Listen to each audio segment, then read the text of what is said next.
அணிவகுப்பு முதலாவதாக தமிழ்நாடு பேரிடர் மீட்பு படை பிரிவு தலைமையேற்று நடத்துபவர் திரு டி அற்புதராஜ், உதவி ஆய்வாளர், தமிழ்நாடு சிறப்பு காவல் 7ஆம் அணி. அணிவகுப்பில் இரண்டாவதாக கடலோர பாதுகாப்பு படை பிரிவு தலைமையேற்று நடத்துபவர் திரு ஏ நாராயணன், உதவி ஆய்வாளர், தமிழ்நாடு சிறப்பு காவல் 11ஆம் அணி.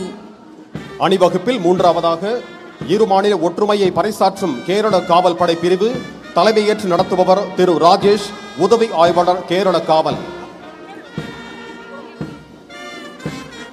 அணிவகுப்பில் அடுத்ததாக சிங்கப்பெண் படைப்பிரிவு தலைமையேற்று நடத்துபவர் திருமதி ஆர் விஜயலட்சுமி, பெண் உதவி ஆய்வாளர், தமிழ்நாடு சிறப்பு காவல் படை 5ஆம் அணி.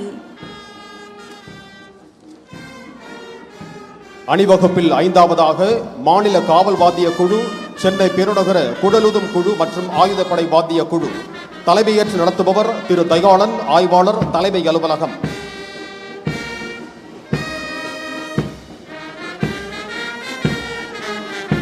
அணிவகுப்பில் அடுத்ததாக தமிழ்நாடு சிறப்பு காவல் ஆண்கள் பகுத்தறிவு பகலவன் தந்தை பெரியார், அனைவருக்கும் சமத்துவத்தை உறுதி செய்த அண்ணல் அம்பேத்கர், தமிழ்நாட்டின் கல்வி கண்டிருந்த கல்வ வீரர் காமராஜர், வெள்ளையர்களை முதலாக எதிர்த்து போட்டித்த இந்தியாவின் முதல் பெண்ணரசியான வீரமங்கை வேலு நாச்சியார், சமூக சேவைக்காகவும் பெண் விடுதலைக்காகவும் போராடிய அஞ்சலையம்மாள். தமிழ்நாட்டின் முதலமைச்சராக மட்டுமல்லாமல் தமிழ்நாட்டில் வாழும் ஒவ்வொரு குடும்பத்திலும் குடும்ப அட்டைகளில் பெயர் இடம்பெறாத அண்ணனாகவும் தாய் மாமனாகவும் இருந்து ஒரு குடும்ப உறவாக தனது கடமைகளை செய்து வருகிறார்கள் நமது மாண்புமிகு தமிழ்நாடு முதலமைச்சர் அவர்கள்.